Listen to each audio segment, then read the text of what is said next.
ये कहानी मदरवर्ल्ड नाम के एक ग्रह की है जहाँ की सल्तनत के राजा और रानी समेत उनके पूरे परिवार को मार दिया जाता है। उनके मरने के बाद वेलिसाइरस नाम का एक मंत्री सल्तनत को हत्या लेता है। वह दूसरे ग्रहों पर कब्जा करने के लिए अपने सबसे खूंखार कमांडर्स को भेजता है। ये कमांडर्स जहाँ भी जाते हैं वहाँ सब कुछ तबाह कर देते हैं। अब हम बेल्ट नाम के एक ग्रह पर कोरा नाम की एक लड़की को देखते हैं जो फसल उगाने के लिए खेत की जुताई कर रही है। दरअसल इस छोटे से गांव के सभी लोग किसान हैं, जिनके मुखिया का नाम सिंड्रे है। ये सभी लोग आजाद हैं और एक खुशहाल परिवार की तरह इस गांव में रहते हैं। अब अगली सुबह जब ये लोग अपने खेतों में बुआई कर रहे होते हैं, तभी इन्हें मदरवर्ल्ड का वॉरशिप नजर आता है जो इनके गांव के ऊपर मंडरा रहा था, जिसे देखकर सभी लोग बहुत चिंतित हो जाते हैं। फिर जल्दी से कोरा सभी गांव वालों को अलर्ट करती है। सिंड्रे को समझ आ जाता है कि वे लोग उनका अनाज लेने आए हैं। तभी गुनार नाम का बंदा कहता है कि हमें मदरवर्ल्ड के साथ सौदा कर लेना चाहिए। ये लोग हमें हमारी फसल की अच्छी कीमत देंगे। लेकिन गांव का मुखिया इसके लिए साफ मना कर देता है, क्योंकि मदरवर्ल्ड के लोग जहाँ भी जाते हैं वहाँ तबाही के सिवाय कुछ भी नहीं बचता।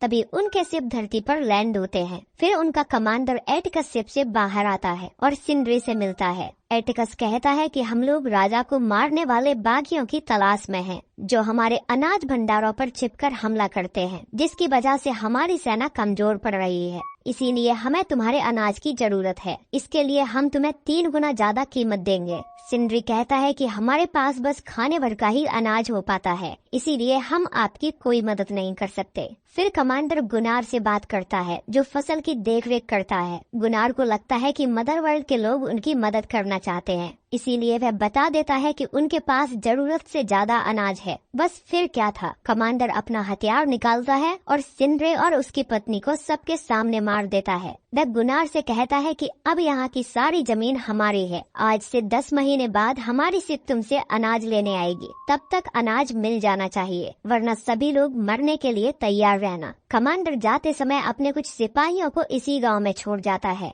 जो इसी गाँव में रहेंगे। उस रात कोरा यहाँ से जाने की तैयारी करने लगती है।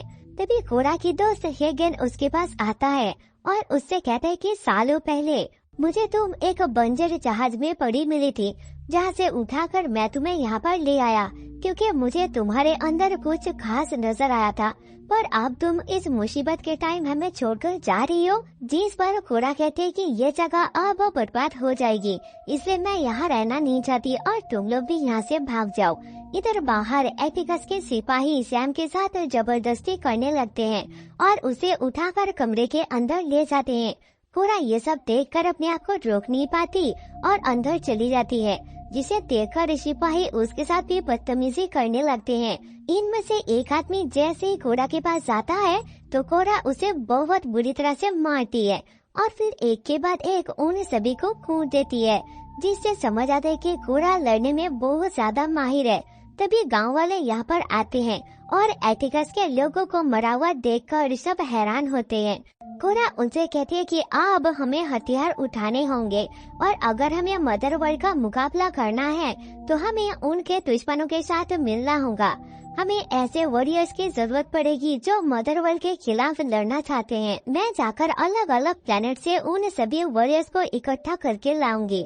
इसके बाद कोरा अपनी दोस्त गुनार को लेकर उन सभी वॉरियर्स के तलाश में निकल पड़ती है। रास्ते में गुनार कोरा से उसके पास्ट के बारे में पूछता है तो कोरा बताती है कि जब मैं बच्ची थी तो वही जनरल बेलिसेरियस ने हमारे प्लेनेट पर हमला किया। उसने बच्चे और औरतों को भी नहीं छोड़ा, पर जब वो अचानक से मेरे सामने आया उसने मुझे कुछ नहीं किया। शायद उसे मेरे अंदर कुछ खास दिखा होगा, इसलिए वो मेरे परिवार को मारकर मुझे अपने साथ ले गया। फिर उसने मुझे लड़ना सिखाया, अपना सोल्जर बनाया और मुझे अपनी बेटी बनाकर राजा के काफी करीब कर दिया। जिसके बाद मुझे राजा की बेटी ईशा को संभालने की जिम्मेदारी दी गई, जिसके पास कुछ स्पेशल पावर थी जो मरे हुए को भी जिंदा कर सकती थी। राजा को लगता था कि उसकी बेटी एक दिन पूरी दुनिया में शांति और अमन कायम करेगी, पर बेलिसेरियस ऐसा नहीं चाहता था, इसलिए उसने जंग की तैयारी की, जिसका कमांडर मुझे बनाया। और कमांडर होने के नाते जंग के दौरान मैं अपने लोगों को खोने के बाद भी बेलिसेरियस का साथ दिया उसके लिए काम किया, पर मैं ऐसा नहीं चाहती थी। इसलिए फिर जब एक जंग के दौरान सबको लगा कि मैं मर गई और मेरा जहाज यहाँ आकर गिरा, तो हेगर ने मेरी जान बचाई, जिसके बाद मैं यहीं पर रहने लगी। इसके बाद कोरा गुनार के साथ जाबाज कमांडर टाइटस की तलाश में निकल पड़ती है, और जब वो एक बाहर में जाती है तो वहाँ पर अलग अलग प्लेनेट के कई सारे लोग मिलते हैं जो दिखने में अजीब होते हैं। कोरा उनसे कमांडर टाइटस के बारे में पूछती है तो एक एलियन मकड़ी से उसे पता चलता है कि टाइटस अभी पॉली प्लेनेट पर है। तभी यहाँ पर काई नाम का एक स्मगलर इनसे मिलता है जो कहता है कि मेरे पास एक जहाज है जिसमें मैं तुम्हें पॉली प्लेनेट टाइटस के पास ले जा सकता हूँ, बदले में तुम मुझे कुछ पैसे दे देना। जिस पर कोरा मान जाती है और दोनों काई के शिप से निकलते हैं। लेकिन पॉलिप से पहले काई उन दोनों को एक दूसरे प्लेनेट पर ले जाता है और एक वॉरियर तारक से मिलवाता है जो जानवरों को कंट्रोल कर सकता था। कोरा उससे कहते हैं कि हम जानते हैं कि तुम मदर वर्ल्ड के खिलाफ लड़ना चाहते हो, इसलिए हमारा साथ दो ताकि हम एक साथ मिलकर उनका मुकाबला कर सके। पर तारक कहते हैं कि मैं अभी नहीं आ सकता क्योंकि मुझे अभी अपने मालिक का कर्जा चुकाना है। तभी उसका मालिक कहते हैं कि मैं एक शर्त पर इसे छोड़ूंगा, अगर ये उस बेकाबू पक्षी को अपने कब्जे में कर पाया और उसकी सवारी कर पाया तो मैं इसे आजाद कर दूंगा। तारक में इस बीस्ट को कम्युनिकेट करने की एबिलिटी है और जब वो इस जानवर को पालतू बना लेता है तब वो इस पर सवारी करता है। वो कोरा की बॉडी टीम का नया मेंबर बन जाता है। इनका अगला डेस्टिनेशन डगलस प्लैनेट है जो एक हाईली इंडस्ट्रियल मेट्रोपोलिस है और फ्यूचरिस्टिक सिटी का लुक रखता है। कोरा यहाँ तलवारबाज नेमेसिस को ढूंढने आई है जो फिलहाल एक ह्यूमनाइड स्पाइडर से लड़ रही है जिसने एक बच्चे को हॉस्टेज बनाया हुआ है। नेमेसिस स्पाइडर को हराती है लेकिन वो खुश नहीं है क्योंकि स्पाइडर का प्रोटेस्ट हैवी माइनिंग एक्टिविटीज के खिलाफ था जो प्लैनेट के नेचुरल इकोसिस्टम को डिस्ट्रॉय कर रहा था। नेमेसिस भी ह्यूमंस के खिलाफ लड़ना चाहती है जो इस डिस्ट्रक्शन के जिम्मेदार हैं, इसलिए वो कोरा का वॉरियर ग्रुप ज्वाइन कर देती है। बाद में ये भी पता चलता है नेमेसिस पहले भी मदर वर्ल्ड के खिलाफ जंग कर चुकी है। असल में वो उन छोटे बच्चों की मौत का बदला लेना चाहती थी जिन्हें रेल्म ने मार डाला। इसके बाद ये पॉलिक्स मून पर लैंड करते हैं। टीम फाइनली जनरल टाइटस को ढूंढ लेती है। टाइटस जो पहले एक बहादुर और फेमस जनरल था, बेलिसेरियस के आने के बाद उसने साइड चेंज कर ली और अब वो एक शराबी की जिंदगी जी रहा है। टाइटस शुरू में इनकी टीम ज्वाइन करने से इनकार कर देता है। एक्चुअली वो और लड़ना नहीं चाहता, लेकिन कोरा समझाती है उसने बेलिसेरियस से बदला लेने का वादा किया है, इसलिए टाइटस कन्विंस हो जाता है और इनका ग्रुप ज्वाइन कर लेता है। आखिर में कोरा शरान प्लैनेट पहुंचती है और ब्लड एक्स रेबल ग्रुप से मिलती है। इनके दो लीडर डेरियन और डेवरा में से डेरियन कोरा की टीम ज्वाइन करने का डिसाइड करता है और अपने बेस्ट सोल्जर और ट्रस्टेड फाइटर मिलियस को भी ले आता है, जबकि डेवरा वहीं रुकेगी। ग्रुप को अब वेल्डेट वापस जाना है, लेकिन काई को एक प्लैनेट तक कुछ सामान डिलीवर करना है। कोरा जब सामान रख रही होती है उसे कुछ डाउट होता है क्योंकि यहाँ वही एलियन है जो पहले प्रोविडेंस बार फाइट में था। जब तक कोरा दूसरों को अलर्ट करती बहुत देर हो चुकी थी। काई का असली प्लान रिवील हो जाता है।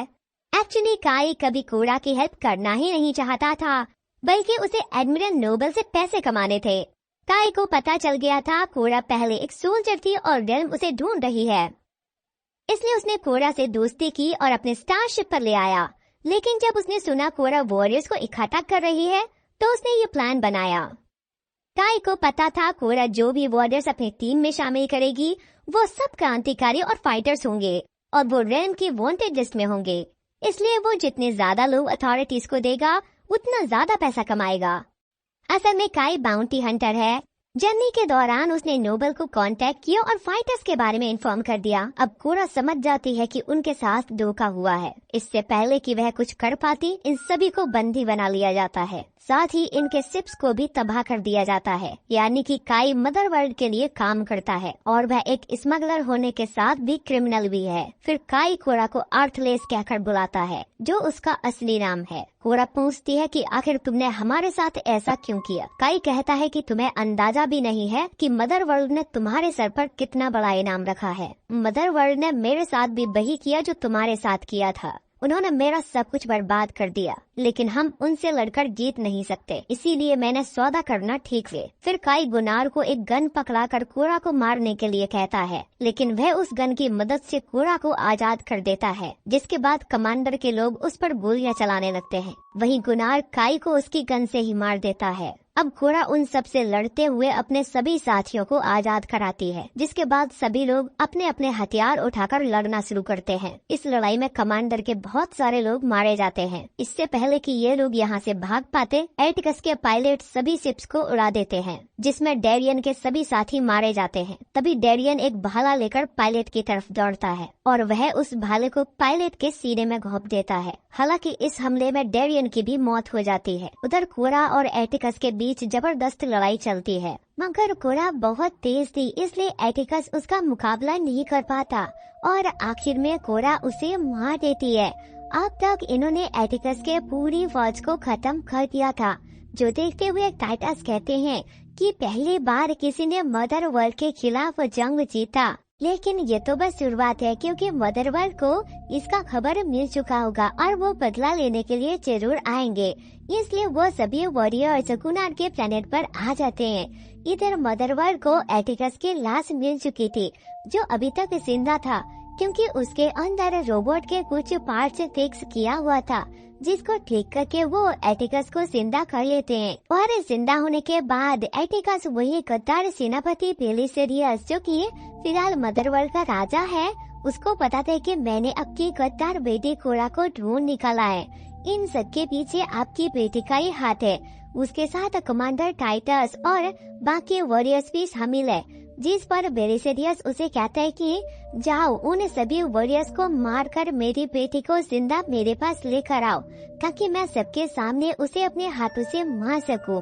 और अगर तुम इस बार नाकाम रहे तो मैं खुद तुम्हें दर्दनाक मौत दूंगा। और इसी के साथ मूवी खत्म हो जाती है।